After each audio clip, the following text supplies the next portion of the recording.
Good morning students. நம்ம 10th ஸ்டாண்டர்டில் civics subject பார்த்துட்ருக்கோம். அதில் சிவிக்ஸில் ஃபஸ்ட் லெசன் வந்து என்ன பார்க்குறோன்னா இந்தியன் கான்ஸ்டியூஷனில் என்னென்ன பார்த்தோம். போன கிளாஸ் பார்த்தோம்னா மேக்கிங் ஆஃப் இந்தியன் கான்ஸ்டியூஷனா என்னன்னு பார்த்தோம். அதுக்கப்புறம் சைலண்ட் ஃபியூச்சர்ஸ் ஆஃப் இந்தியன் கான்ஸ்டியூஷனா என்னன்னு பார்த்தோம். அதுக்கப்புறம் பிரியாம்பிள்னா என்ன அப்படிங்கிறது பார்த்தோம். இப்போ இந்த கிளாஸில் நம்ம என்ன பார்க்க போகிறோம் அப்படின்னா சிட்டிசன்ஷிப்.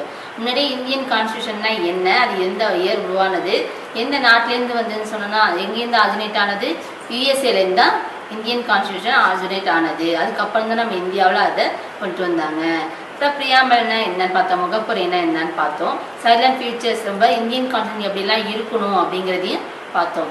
இப்போ நம்ம என்ன பார்க்க போகிறோம் அப்படின்னா சிட்டிசன்ஷிப் அப்படிங்கிறது என்னன்னா குடியுரிமை அப்படின்னு சொல்லி. சிட்டிசன்ஷிப் என்னன்னா குடியுரிமை. இந்த word citizen is derived from the Latin term civics means resident of the city state அப்படின்னு சொல்லி. அப்போ இந்த சிட்டிசன் அப்படிங்கிற வேர்டு வந்து இதுலேருந்து வந்து சிவிக்ஸ் இந்த லத்தீன் சொல்லியிருந்து தான் வந்தது. அப்போ இது என்னன்னு சொல் சிட்டி ஸ்டேட் அப்படின்னா ஒரு நகர சொல் அப்படின்னு சொல்லுவோம். இந்த constitution of Indian provides the single during citizenship. ஏன்னா ஒற்றை குடியுரிமை பெற்ற ஒரு சிட்டிசன்ஷிப் அப்படிங்கிறத நம்ம சொல்லுவோம். இந்த ஹோல் ஆஃப் இந்தியாவில் என்னென்னா ஒற்றை குடியுரிமை பெற்ற சிட்டிசன்ஷிப். இந்த சிட்டிசன்ஷிப் அப்படிங்கிறது எப்போ கொண்டு வந்தாங்க, எந்த ஆர்டிக்கலில் வந்ததுன்னா ஆர்டிக்கல் 5 பார்ட் 2ல் வந்தது. ஆர்டிக்கல் 5 அண்டர் த பார்ட் 2ல் இந்தியன் கான்ஸ்டியூஷன் வந்து வந்தது.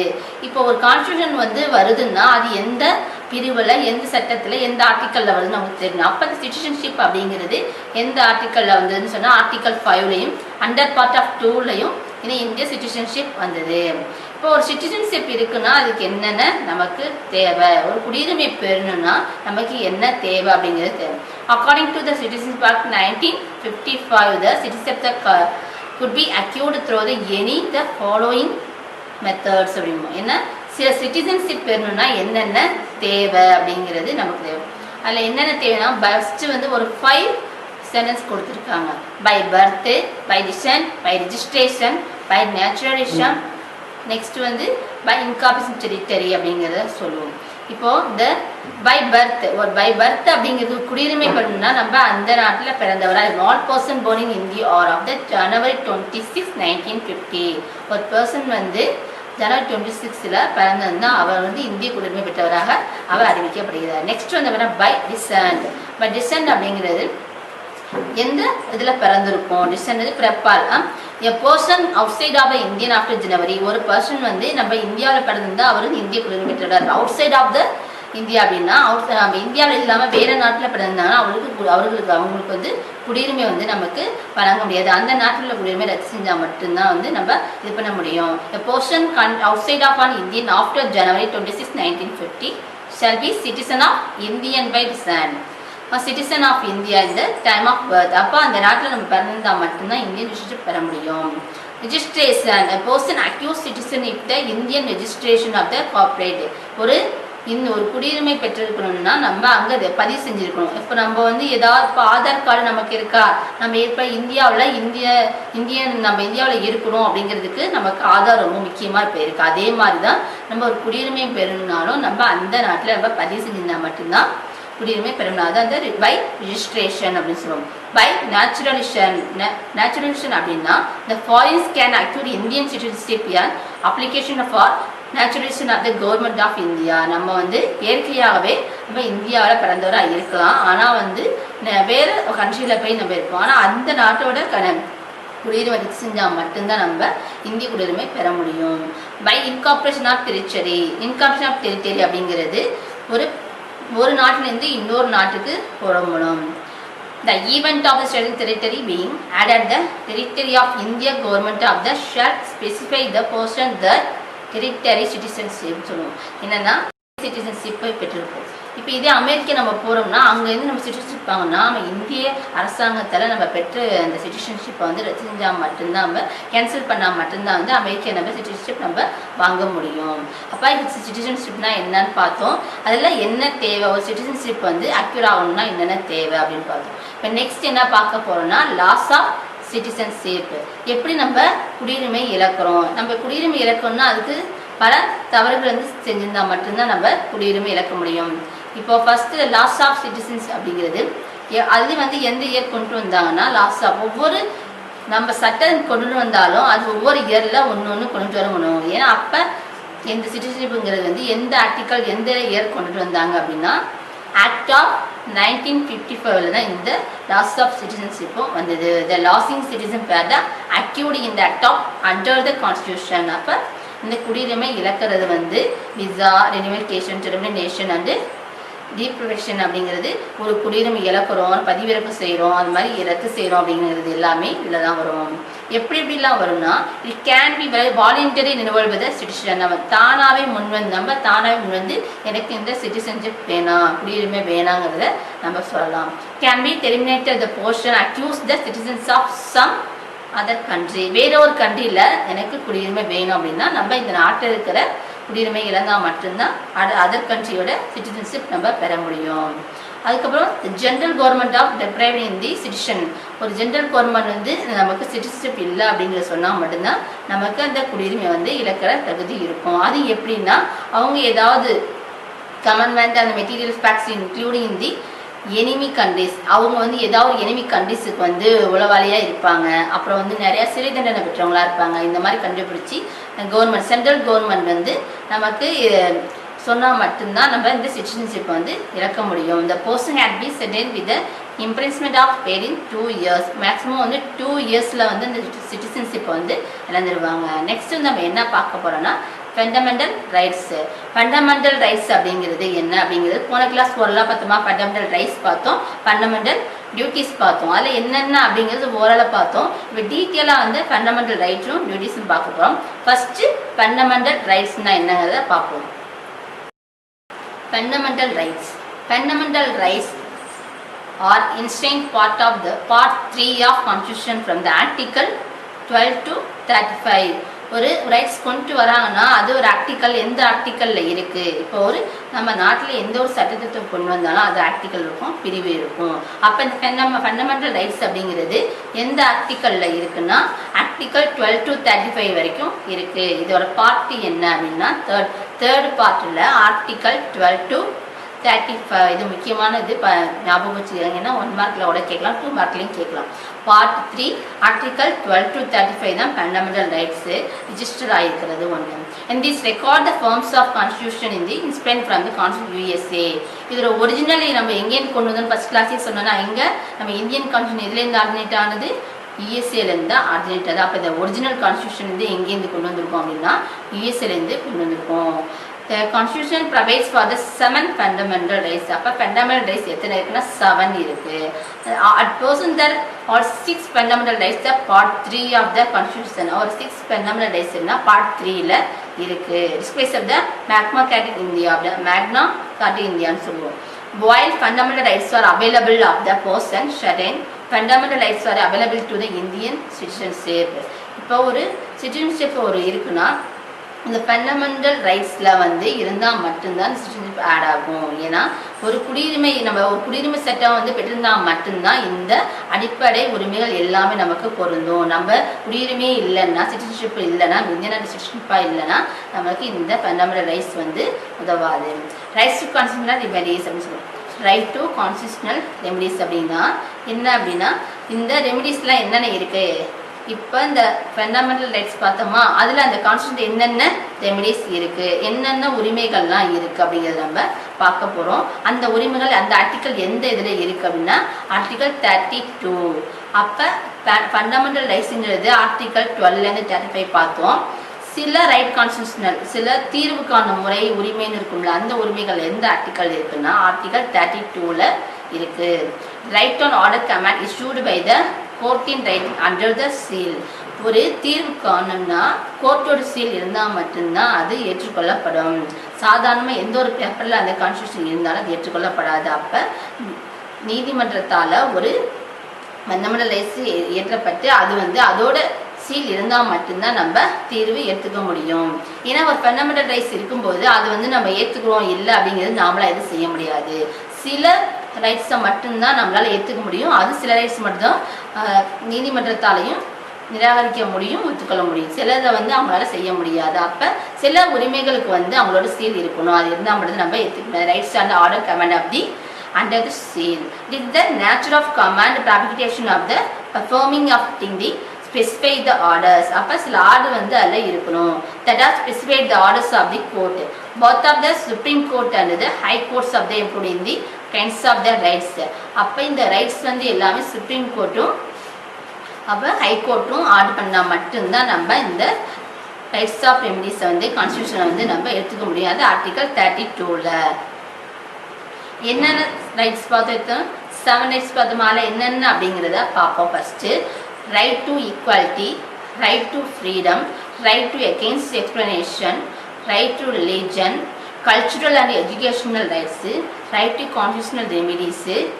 அப்போ அப்படிங்கிற 7 பார்த்தோம். இல்லை ஃபஸ்ட்டு 7ல் 6 தான் எதில் இருக்குன்னு பார்த்தோம், பார்ட் 3ல் இருக்குன்னு பார்த்தோம். First right to equality. Right to equality அப்படிங்கிறது என்ன அப்படின்னா சமத்துவ உரிமை. ரைட் டு ஃப்ரீடம் அப்படிங்கிறது சுதந்திர உரிமை. ரைட் டு அகெயின்ஸ்ட் எக்ஸ்பிளனேஷன் சுரண்டலுக்கு எதிரான உரிமை. ரைட் டு ரிலீஜன் அப்படிங்கிறது சமய சார்பு உரிமை. கல்ச்சுரல் அது எஜுகேஷனல் ரைட்ஸ் வந்து கல்வி சமய சார்பு உரிமை அப்படின்னு சொல்லுவோம். ரைட் டு கான்ஸ்டியூஷனல் ரெமிடிஸ் அப்படிங்கிறது அரசியல் அமைப்புக்கு தீர்வு காணும் உரிமை. அப்போ அந்த பார்ட் 6ல் வந்து என்ன, பார்ட் 3ல் வந்து இந்த 6 ஃபண்டமெண்டல் ரைட்ஸு இருக்குது. இல்லை 7 மட்டும் வந்து 1 மட்டும் இதில் இருக்காது. ஃபர்ஸ்ட்டில் வந்து நம்ம என்ன பார்க்க போகிறோம்னா right to equality. Right to equality அப்படிங்கிறது என்ன, சமத்துவ உரிமை. இப்போ இந்த ரைட் டு ஈக்குவாலிட்டி அப்படிங்கிறது ஒவ்வொரு ஆர்டிக்கலும் இருக்குமா. ஃபர்ஸ்ட் இந்த ரைட் டு ஈக்குவாலிட்டி இந்த ஃபண்டமெண்டல் ரைட்ஸுங்கிறது எதுலேருந்து எது வரைக்கும், எந்த ஆர்டிக்கல்லேருந்து எந்த ஆர்டிக்கல் வரைக்கும் இருக்குன்னா ஆர்டிக்கல் 14லேருந்து ஆர்டிக்கல் 18 வரைக்கும் இருக்குது. இந்த ஃபண்டமெண்டல் ரைட்ஸ் வந்து ஆர்டிக்கல் 14லேருந்து ஆர்டிக்கல் 18 வரைக்கும் இருக்குது. அப்போ 14, 15, 16, 17, 18குள்ளார என்னென்ன இருக்குது, அதில் ஃபஸ்ட்டு வந்து ஃபண்டமெண்டல் ரைட்ஸ் தான் பார்க்குறோம். ஆர்டிக்கலில் 5 ஆர்டிக்கல்குள்ளார இருக்குது 17லேருந்து 18 வரைக்கும். அந்த 14லேருந்து 18 வரைக்கும் என்னென்ன இருக்குங்கிறத பார்க்க போகிறோம். ஃபஸ்ட்டு ஆர்டிக்கல் 14 அப்படிங்கிறதுல என்னென்னா ஈக்குவாலிட்டி பிஃபோர் லா, சட்டத்தின் முன் அனைவரும் சமம் சொல்லும். ஈக்குவாலிட்டி பிஃபோர் லா அப்படிங்கிறது என்ன, சட்டத்தின் முன் அனைவரும் சமம். இது ஆர்டிகல் 14. ஆர்டிகல் 15 அப்படிங்கிறது prohibition of discrimination on the grounds religion, race, caste, sex and place of birth. அப்போ வந்து மதம், இனம், ஜாதி, அந்த பாலினம் அந்த மாதிரி பிளேஸ் ஆஃப் பர்த் எந்த இடத்துல பிறந்திருக்கும் அப்படிங்கிறது எல்லாமே தடை செய்யப்படுதல். அது இது மாதிரி இல்லாமல் இந்த இனத்தில் மதம் சார்ந்து இருக்கக்கூடாது, இனம் சார்ந்து இருக்கக்கூடாது, ஜாதி சார்ந்து இருக்கக்கூடாது, அந்த மாதிரி எல்லாமே தடை செஞ்சுருக்கணும் அப்படின்னு சொல்லிட்டோம். ஆக்ட் 16 அப்படிங்கிறது என்னென்னா equality of the opportunity matters of the public employment. அப்போ எல்லாருக்கும் சம வேலைவாய்ப்பு உரிமை இருக்கணும். அப்போ எல்லா சட்டத்திலும் அனைவரும் சமம், ஜாதி மதம் இன வேறுபாடின்றி அனைவரும் இருக்கணும். அதுக்கப்புறம் வந்து எல்லாருக்கும் வேலைவாய்ப்பு கிடைக்கணும் அப்படிங்கிறது ஆர்டிகல் 16. அப்போ 14, 15, 16ல் வந்து இது இருக்குது. அப்போ 17ல் என்னன்னா அபலிகேஷன் ஆஃப் அண்டர் ஹேபிலிட்டி அப்படின்னு சொல்லுவோம். அப்படின்னா தீண்டாமையை ஒழித்தல். அப்போ 17 ஆர்டிகல் 17 அப்படிங்கிறதுல இருந்து தீண்டாமையை ஒழித்தல் அப்படிங்கிறது இருக்கு. ஆர்டிகல் 18 அப்படிங்கிறது என்னன்னா application of titles for the military and academic, இராணுவம் மற்றும் கல்விசார் உரிமைகள் அதில் இருக்கு. அதில் அது மட்டும் இல்லாமல் இராணுவம் மட்டும் இல்லாமல் கல்விசார் இல்லாமல் பட்டயங்கள் மற்ற எஜுகேஷனல் சம்மந்தமாக மற்ற எல்லா பட்டங்களும் அதில் பெறலாம் அப்படிங்கிறது. எல்லாருக்கும் எல்லா உரிமையும் உண்டு. இராணுவத்தில் உள்ளவங்களுக்கு மட்டும்தான் கிடையாம பட்டங்கள் பற்றி எல்லா மக்களுக்கும் எல்லா உரிமையும் உண்டு அப்படிங்கிறது அந்த ஆர்டிகல் 18. அப்போ வந்து ஃபர்ஸ்ட் ரைட் டு ஈக்குவாலிட்டி என்னன்னா சமத்துவ உரிமை, எல்லாருக்கும் சமமாக இருக்கணும் அப்படிங்கிறது சொல்லக்கூடியது அந்த ரைட் டு ஈக்குவாலிட்டி. அப்போ அந்த 14லேருந்து 18 வரைக்கும் எல்லாருக்கும் எல்லாம் சமமாக இருக்கணும் தான் சொல்லியிருக்காங்க. இப்போ ரைட் டு ஃப்ரீடம் அப்படிங்கிறது சுதந்திர உரிமை. இது எதுலேருந்துன்னா அப்போ 18ல் ஆர்டிகல் 18 முடியுதா, அப்போ 18லேருந்து 19 தான் அப்போ ஸ்டார்ட் ஆகும். 19லேருந்து 22 வரைக்கும் தான் என்னன்னு சொல்லுவோம் ரைட் டு ஃப்ரீடம். இது வந்து என்ன சுதந்திர உரிமை, அது வந்து சமத்துவ உரிமை, சமமாக எல்லாருக்கும் எல்லாம் கிடைக்கணுங்கிறது வந்து right to equality. Right to ஃப்ரீடம்ங்கிறது வந்து சுதந்திரமாக இருக்கணும், எல்லாருக்கும் எல்லாரும் சுதந்திரமாக கிடைக்கணும் அப்படிங்கிறது. Freedom, speech of the expression, assemblies, association, movement, distance and the profession. அப்போ வந்து ஆர்டிகல் 19ங்கிறது என்னன்னா ஃப்ரீடம் ஆஃப் ஸ்பீச், நமக்கு பேச்சுரிமை உண்டு. அப்போ எக்ஸ்பிரஷன், அசம்பிளிஸ் எல்லாமே அமைதியான முறையில் கூட்டம் கூடுறது உரிமை. அப்புறம் சங்கங்கள் இது மாதிரி எல்லாமே, அசோசியேஷனுக்கு அப்புறம் movement, residence of the profession, விரும்பிய இடத்துல நம்ம எங்கே வேணாலும் போகலாம், எல்லாம் செஞ்சுக்கலாம் அப்படிங்கிறது தான் ஆர்டிகல் 19. நமக்கு வேண்டிய இடத்துல நமக்கு உரிமை இருக்குது அப்படிங்கிறத நம்ம பேச்சாளர் அதை தெரிவிக்கலாம். அது மட்டும் இல்லாமல் எனக்கு இது பிடிக்கல அப்படிங்கிறது, இப்போ சில இடத்துல வந்து நிறைய கூட்டம்லாம் போடுறாங்கல்ல, போராட்டங்கள்லாம் நடக்குதுல, அப்போ அந்த உரிமை நமக்கு இருக்குது. அப்போ ஆர்டிகல் 19ல் அதுதான் சொல்கிறாங்க. ஆர்டிகல் 20 அப்படிங்கிறது protection of respect in the conviction of the offence அப்படிங்கிறது, குற்றஞ்சாட்டப்பட்ட ஒரு பர்சன் வந்து ஏதாவது குற்றம் சாட்டப்பட்டிருக்காங்க அப்படின்னா நம்ம அதில் அவங்களேருந்து தண்டனையிலேருந்து எப்படி நம்ம பாதுகாக்கலாம். ஏன்னா ஏதாவது ஒரு தப்பு செஞ்சுருப்பாங்க, அந்த தப்பில் வந்து அவங்க எப்படி விடுவிக்கலாம், அந்த உரிமையும் அவங்களுக்கு இருக்குது. Protection of respect the convention of offence, ஏதோ ஒரு அஃபென்ஸில் அவங்க இருப்பாங்க, மாட்டிருப்பாங்க, அதுலேருந்து நம்ம அவங்கள காப்பாற்றலாம், அந்த உரிமையும் இருக்குது. அது ஆர்டிகல் 20. ஆர்டிகல் 21 அப்படிங்கிறது protection of life and personality liberty, தனிப்பட்ட வாழ்க்கை முறையிலும் அவங்களுக்கு எல்லா உரிமையும் இருக்கும். ஏன்னா சுதந்திரம் நம்ம என்ன பார்க்குறோம், இப்போ சுதந்திர உரிமை தான் பார்க்கணும். நமக்கு தேவையான தனிப்பட்ட இது வந்து அரசாங்க சமூகத்திலையும் நமக்கு எல்லா உரிமையும் கிடைக்கணும், தனிப்பட்ட முறையில் எல்லா உரிமையும் கிடைக்கணும் அப்படிங்கிறது தான் இது ஆர்டிகல் 21. ஆர்டிகல் 21 ஒன்று இருக்குது. இது என்னன்னா right to elementary of education, தொடக்க கல்வி.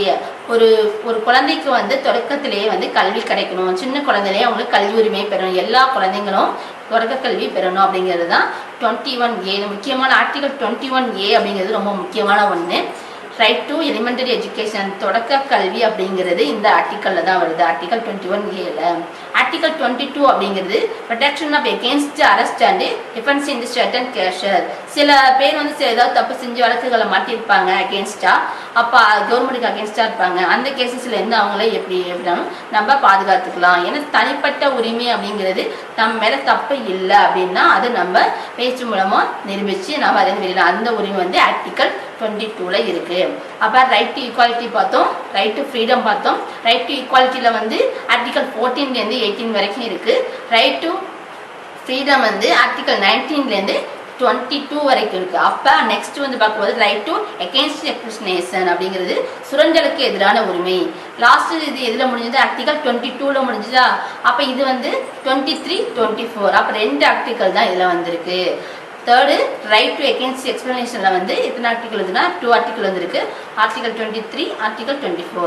இந்த ஆர்டிகல் 23ல என்ன சொல்லியிருக்காங்கன்னா prohibition of traffic human beings and forced labour, கட்டாய வேலை பார்க்குறவங்கள ஃபோர்ஸ்டு லேபர்னா வந்து ஒருத்தவங்களை வந்து அதிகமாக வேலை வாங்குறது, நான் வேலை செய்யலைனாலும் அவங்கள வந்து அடிமைப்படுத்தி வேலை வாங்குவாங்கள்ல, ஃபோர்ஸ்டு லேபர் அப்படிங்கிறது அவங்க தான் அடிமை. அந்த காலத்தில் பார்த்தீங்கன்னா அடிமைகளை ஒரு பண்ணையார் இருப்பாங்க, அவங்களுக்கு வந்து அடிமையாக வேலை வைப்பாங்கள்ல, சம்பளமே கொடுக்க மாட்டாங்க, சாப்பாடு மட்டும் போடுவாங்க, அது ஒரு வேளை சாப்பாடு மட்டும் போடுவாங்க, அந்த மாதிரி இப்போ தான் நெசமாக ஃபோர்ஸ் இல்லை அப்படின்னு சொல்லுவோம். இப்போ அவங்களாம் வந்து இருக்கக்கூடாது. அதுதான் article 23, prohibition of the traffic human beings and forced labour. அந்த மாதிரி லேபர் யாரும் இருக்கக்கூடாது. ஏன்னா இது வந்து சுரண்டலுக்கு ஒரு எதிரான உரிமை, இது அரசாங்கத்துக்கு எதிரான உரிமை. இந்த இந்திய கான்ஸ்டியூஷன் இருக்கா, அதுக்கு எதிரான உரிமை அப்படின்னு சொல்லுவாங்க. ஆர்டிகல் 24ல வந்து prohibition of employment of childrens factors. Children ஃபேக்டர்ஸ்னா குழந்தைகள் வந்து வேலைக்கு, சின்ன குழந்தைகள்லாம் சில கடையில் வேலை பார்க்குறாங்கல்ல, அந்த மாதிரி உரிமைகளை அவங்களுக்கு எகென்ஸ்டானது இந்தியன் கான்ஸ்டியூஷனுக்கு. அப்போ சிறு குழந்தைகளையும் நம்ம வேலைக்கு வைக்கக்கூடாது. சிறார் தொழிலாளர்கள்னு சொல்லுவாங்க. அவங்கள சின்ன குழந்தைகளே வீட்டில் வந்து வசதி வாய்ப்பு இல்லாமல் அவங்க வேலைக்கு அனுப்புவாங்க. அந்த மாதிரி ஒரு 6 வயசுல 7 வயசுல அனுப்புவாங்க. சில சின்ன குழந்தைங்க, சில 10 வயசுல 12 வயசுல இருப்பாங்க. படிப்பே இல்லாமல் ஸ்கூலுக்கு போகாமல் வேலைக்கு அனுப்புறது, அந்த மாதிரி இருக்கிறவங்களுக்கு வந்து என்னன்னா இது மாதிரி இருக்கக்கூடாது. அதுதான் employment of the childrens and factors act அப்படின்னு சொல்லுவோம். இதில் வந்து அவங்களுக்கு வந்து கல்வி வந்து அவசியமான ஒன்று. இதுவும் வந்து சுரண்டலுக்கு எதிரான உரிமை. சின்ன குழந்தைங்களையும் நம்ம வேலைக்கு லேபர்ஸில் சைல்டு லேபர்னு சொல்லுவாங்க, அந்த சைல்டு லேபரில் இருக்கக்கூடாது அப்படிங்கிறது. இதில் ரைட் டு எகெயின்ஸ்ட் அதிலே வந்து பார்த்தீங்கன்னா எகெயின்ஸ்ட் எக்ஸ்பிளனேஷன். அப்போ வந்து ஒரு எகெயின்ஸ்டா அரசாங்கத்துக்கு எகெயின்ஸ்டா எதுவுமே இருக்கக்கூடாது. இப்போ நெக்ஸ்ட் வந்து ஃபோர்த்தா என்ன பார்க்கணும், ரைட் டு ரிலிஜன். அது வந்து சமய சார்பு உரிமை. இது வந்து லாஸ்ட் வந்து ஆர்டிகல் 24ல முடிஞ்சுதா. அப்போ இது ஆர்டிகல் 25லேருந்து 28 வரைக்கும் இருக்கு. இந்த 25 அப்படிங்கிறது freedom of constituency and free professional brace of the procrastination of religion. எந்த ஒரு சமயத்தையும் நம்ம பின்பற்றுவோம், பரப்போ நமக்கு உரிமை உண்டு. ஒன்றும் இல்லை, இப்போ நம்ம வந்து இந்துவாக இருக்கும், நம்ம இந்துலேருந்து கிறிஸ்டியனாக மாறோம்னா நமக்கு அந்த உரிமை இருக்குது. ஏன்னா கிறிஸ்டியன் இந்துவாக மாறிக்கிறேன், இல்லை நான் முஸ்லீமாக போகிறேன் அப்படின்னா எந்த மதத்தில் வேணாலும் நம்ம மாறிக்கலாம். அப்போ அந்த மாறக்கூடிய உரிமை நமக்கு இருக்குது. இதுதான் வந்து freedom to conscience of the free professional practice of the progression of the religion அப்படின்னு சொல்லுவோம். ஆர்டிகல் 26 அப்படிங்கிறது என்ன சொல்லுவோம், freedom to manage religion affairs அப்படின்னு, சமய விவகாரங்களுக்கு நிர்வகிக்கும் உரிமை. ஏதாவது ஒரு நம்ம கோயில் நிர்வாகம் எடுத்திருப்போம், ஏதாவது ஒரு நம்ம முன்னின்று நடத்துவோம், அந்த மாதிரி எல்லா உரிமையும் நமக்கு இருக்கு அப்படின்னு சொல்லியிருக்காங்க. Next 27 act freedom of payment of taxes promotion of any religion. இப்போ வந்து நான் இந்த மதம் இருக்கு, இந்த மதத்துக்காக இந்த சில பேர் இருப்பாங்க டேக்ஸஸ், மெக்காலாம் போகிறாங்கல்ல, மெக்காவுக்கு போகிறவங்களுக்கு இந்த அளவு டேக்ஸ் இருக்குது அப்படின்னு சொல்கிறாங்களே, அந்த மாதிரி அந்த டேக்ஸ் பிடிக்கிற உரிமையும் நமக்கு இருக்குது. ஏன்னா ஒவ்வொரு மதத்திலும் ஒவ்வொரு மாதிரி இருப்பாங்க. இந்து மதத்தினர் பார்த்தீங்கன்னா கோயிலுக்கு போகும்போது கோயிலில் வந்து இவ்வளோ அர்ச்சனை பண்ணுறாங்கன்னா இந்த மாதிரி ஒரு வரை வச்சுருப்பாங்க. ஏன்னா அவங்க வந்து அவங்கள வசூலிக்க மாட்டாங்க, அந்த அர்ச்சனையிலேருந்து கொஞ்சம் பணம் எடுத்துக்குவாங்க, ஐயருக்கு போகிறப்போ கொஞ்சம் பணம், அந்த மாதிரி கொஞ்சம் பணம் எடுத்துக்கிறாங்களா. இதே மெக்காவுக்கு போகிறவங்க வந்து அவங்க போகிற ட்ராவல் இருக்குல்ல, அங்கேருந்து போகிறது, அதுக்கப்புறம் அது உள்ளார போகிறதுக்கு ஒரு ரெஜிஸ்ட்ரேஷன் ஃபீஸ் இருக்கும். அப்போ அதெல்லாம் வந்து டேக்ஸஸ், இந்த மாதிரி எல்லாத்துக்கும் சேர்த்து டேக்ஸஸ் உரிமை இருக்குது. நெக்ஸ்ட் வந்து article 28 freedom of attending religion instruction of the worship the certain educational instruction அப்படின்னு சொல்லுவோம். இப்போ மதம் சார்ந்த உரிமைகளில் மதம் சார்ந்த உரிமை, கல்வி உரிமை, இந்த மாதிரி இதில் எல்லாத்துலேயுமே வந்து நமக்கு எல்லா உரிமையும் உண்டு. Cultural educational rights article 29 cultural educational rights அப்படின்றது கல்வி பெறும் உரிமைங்க.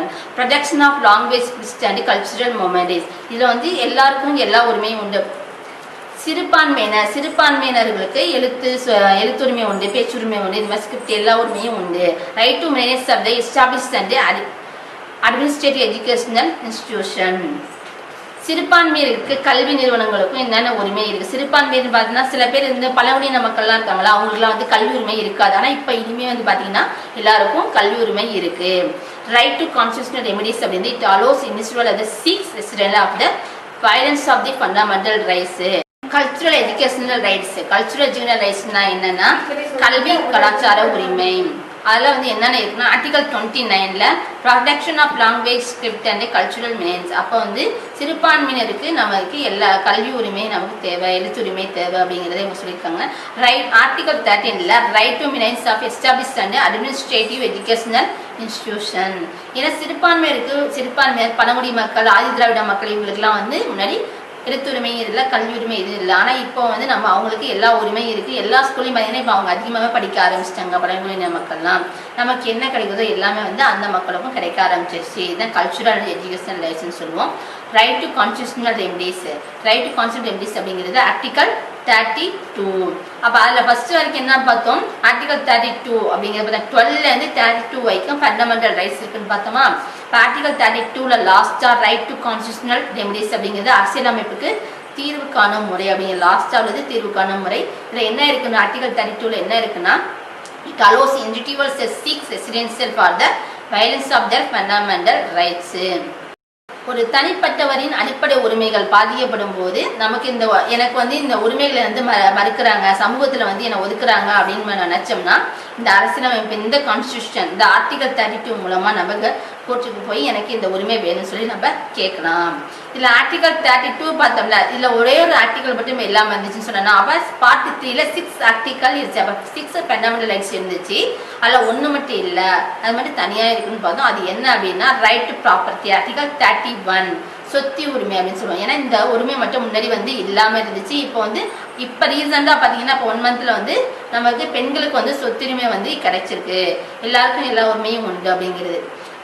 ஆர்டிகல் 32(1) அப்படிங்கிறது was deleted from the list of fundamental rights by the 44 Amendment Act 78. வந்து சொத்துரிமை வந்து எந்த அமெண்ட்மெண்ட்ல வந்துச்சுன்னா 44 ஆர்டிகல் வந்து 44 1978 வந்து வந்தது. இது made of the legal rights under the article. இந்த ஆர்டிகல் வந்து 13A part 12 of the constitution. Part 12 வந்து ஆர்டிகல் 300A தான் இந்த ரைட் டு ப்ராப்பர்ட்டி இருந்தது. அப்போ ஆர்டிகல் 31 இந்த அமெண்ட்மெண்ட் வந்து எதில் வந்துச்சுன்னா 44 இந்த அமெண்ட்மெண்ட் வந்தது. அதுக்கப்புறம் வந்து நம்ம violence of its fundamental rights in the also the with them explain the state. அப்ப ஸ்டாம்ப்ஸ் தான் விடுவாங்களா, அப்ப அந்த என்ன ஸ்டாம்ப்ஸ் எங்கெங்க வந்தது, அப்ப ஃபண்டமெண்டல் ரைட்ஸ்ல வந்து நம்ம ஆர்டிகல் வந்து என்னென்ன இருக்குன்னு பார்த்தோம், 7 பார்த்தோம். 7ல வந்து லாஸ்டா ஒண்ணு மட்டும் எல்லாம் வந்து எதுனா ரைட் டு ப்ராப்பர்ட்டி மட்டும் இருந்துச்சு. அதுல எதுல இருக்குன்னா ஆர்டிகல் 31ல இருக்கு.